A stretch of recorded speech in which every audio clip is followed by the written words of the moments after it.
కృపాగనుడైనటువంటి యేసయ్య అతి శ్రేష్టమైన నామములో మీ అందరికీ ఈ వాక్యమును వింటున్న ప్రతి ఒక్కరికి మా హృదయపూర్వక వందనాలు తెలియచేస్తూ ఉన్నాం. క్రీస్తు అక్షయ చర్చ్ ఈ యొక్క పరిచర్యలను వీక్షిస్తున్న మీ అందరికీ కూడా అనుదిన వాక్యాన్ని చూస్తున్న మీ అందరికీ ప్రేమపూర్వక వందనాలు. దేవుడు అనుదిన వాక్యం ద్వారా మీరు బలపడుతున్నారని ఆశిస్తూ ఈ మాటలు మీకు తెలియచేస్తున్నాం. ఈరోజు అనుదిన వాక్యాన్ని మనం చదువుకుందాం.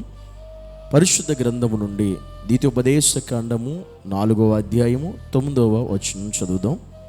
అయితే నీవు జాగ్రత్త పడుము, నీవు కన్నులారా చూచిన వాటిని మరువకయుండునట్లును అవి నీ జీవిత కాలమంతయు నీ హృదయములో నుండి తొలగిపోకుండునట్లును నీ మనస్సును బహు జాగ్రత్తగా కాపాడుకొనుము.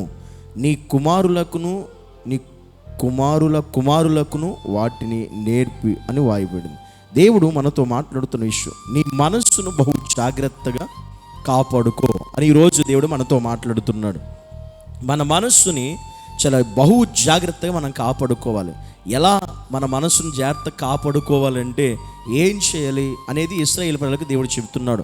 నీవు కన్నులారా చూచిన వాటిని మరువక ఉండాలి అంటే నీ జీవితకాలం అంతా నీ హృదయంలో నుండి వాటిని తొలగిపోకుండా నువ్వు జాగ్రత్త కాపాడు. దేవుడు ఇశ్రాయేలు ప్రజల్లో ఆ ఇశ్రాయేలు ప్రజల్ని దేవుడు ఆయన ఎన్నో గొప్ప కార్యాలు వారి పట్ల చేశాడు.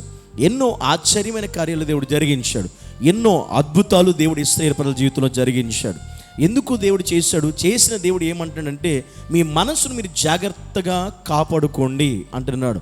ఎలా కాపాడుకోవాలంటే దేవుడు మీ జీవితంలో చేసిన కార్యాలను బట్టి, ఆ అద్భుతములను బట్టి, ఆయన విడిపించే దాన్ని బట్టి దేవుడు ఐగుప్తు నుండి ఇశ్రాయేలు ప్రజలను విడిపించి వాళ్ళను బయటికి తీసుకుని వచ్చి అనేకమైన కార్యాల ద్వారా దేవుడు కనానుకు దేవుడు నడిపించాడు. ఐగుప్తు నుంచి విడిపించి దేవుడు వారిని ఎలా విడిపించాడో, ఎన్ని కార్యాలు చేశాడో, ఎన్ని అద్భుతాలు చేశాడో, ఎన్ని ఆశ్చర్యాలు జరిగించాడో, వీటన్నిటిని కూడా వారు ఏం చేయాలంటే జ్ఞాపకం చేసుకుని వాటిని మరవకుండా వాటిని మనసులో పెట్టుకుని వారు జీవితకాలం అంతా కూడా వాటిని గుర్తుపెట్టుకుని వారి తర్వాత వారి పిల్లలకు, వారి కుమారులకు కూడా వారిని నేర్పించమన్నాడు దేవుడు.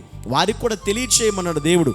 ఎందుకని? వారు మర్చిపోకుండా వారి మనస్సులను కాపాడుకోవడానికి, వారి జీవితాలను కాపాడుకోవడానికి మన దేవుడు ఇలా జరిగించాడు. ఇలా మనల్ని విడిపించాడు, ఇలా మనల్ని విడిపించాడు, ఇలా కాపాడాడు, ఇలా రక్షించాడు, ఇలా పోషించాడు, ఇలా అద్భుతాలు చేశాడు, ఇలా ఆశ్చర్యాలు జరిగించాడు. వీటన్నిటిని కూడా దేవుడు మనస్సున ఉంచుకొని వాటిని జాగ్రత్తగా వాటిని గమనించి గ్రహించుకుని మర్చిపోకుండా మరవకుండా మీరు మాత్రమే కాదు, మీ జీవితకాలం అంతా మాత్రమే కాదు, మీ తర్వాత తరతరాలు కూడా గుర్తుండిపోయేలాగా మీరు వాటిని మీ పిల్లలకు కూడా మీరు నేర్పించండి, మీరు తెలియచేయండి అని దేవుడు చెప్పాడు. ఎందుకంటే అలా చేయడం వల్ల వారి మనస్సులను వారు కాపాడుకోగలుగుతారు. వారి మనస్సులు ఎక్కడికి పోవో, ఎక్కడ తొలగిపోవు. కానీ ఇశ్రాయేలు ప్రజలు అలా చేయలేదు.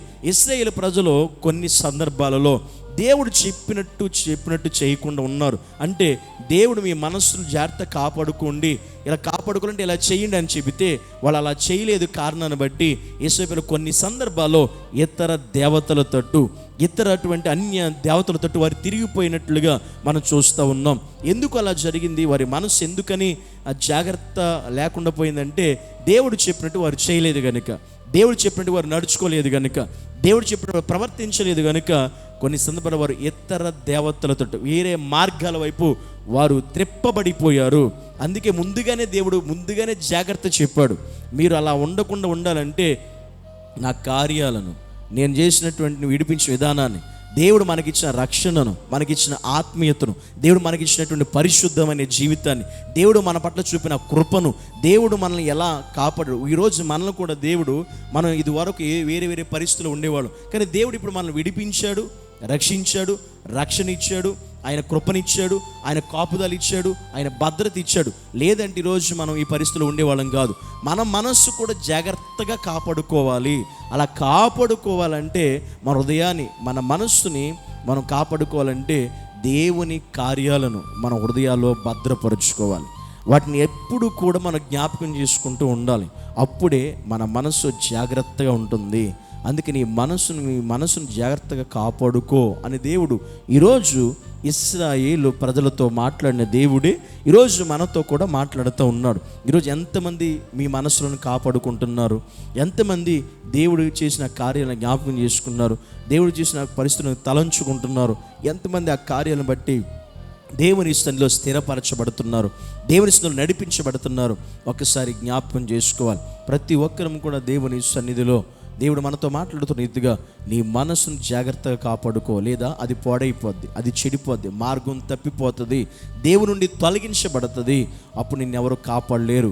కనుక దేవుడు నేను కాపాడిన విధానాన్ని, రక్షించిన విధానాన్ని, విడిపించిన విధానాన్ని, నీ జీవితంలో చేసిన కార్యాలను, ఉపకారాలను, మేలులన్నింటినీ కూడా జ్ఞాపకం చేసుకుంటూ అవి నీ బిడ్డలకు కూడా నువ్వు చెప్పుకుంటూ నీ జీవితకాలమే మాత్రం కాదు, నీ తర్వాత నీ బిడ్డలకు కూడా అవి జ్ఞాపకం చేసి నీవు, నీ కుటుంబం, నీ బిడ్డలు దేవునిలో మీ హృదయాలను, మనస్సులను జాగ్రత్తగా కాపాడుకోవాలని ప్రభు ప్రేమతో ఈ మాటలు మీకు ప్రభు నామం బట్టి తెలియచేస్తూ నేను ముగిస్తున్నాను. ప్రార్థన చేసుకుందాం. మనం కూడా ఆ రీతిగా ఉండాలని దేవుని ఆశ, మనం కూడా ఆ రీతిగా నడవాలని దేవుని ఆశ కలిగి ఉన్నాడు. కనుక హృదయాలు మనం స్వపరిశీలన చేసుకుని ప్రార్థిద్దాం. పరిశుద్ధుడైన తండ్రి, నీకు వందనాలు, స్తోత్రాలు ప్రభువా. నీ సన్నిధిలోనైనా నీ వాక్యం సెలవించిన రీతిగా మా మనస్సును జాగ్రత్తగా కాపాడుకోవాలి అని వాక్యం సెలవిస్తుంది. నిజమే ప్రభువా, మేము మా హృదయములను, మా మనస్సులను, మా ఆలోచనలను, మా ఉద్దేశాలను జాగ్రత్తగా కాపాడుకునే గొప్ప ఉన్నతమైన కృప నీవే మా ఎడల చూపించమని ప్రార్థన చేస్తున్నాం. ఆ సహాయం మీరు దయచేయమని ప్రార్థన చేస్తున్నాం. నీ ఉన్నతమైన కృపతో మమ్మల్ని నింపి సహాయం చేయి ప్రభువా. మా హృదయాలు చలించిపోకుండా, మనస్సులు చెదరిపోకుండా మమ్మల్ని కాపాడమని యేసు క్రీస్తు నామంలో ప్రార్థించి అడిగి వేడుకుంటున్నాము పరమ తండ్రి. ఆమేన్.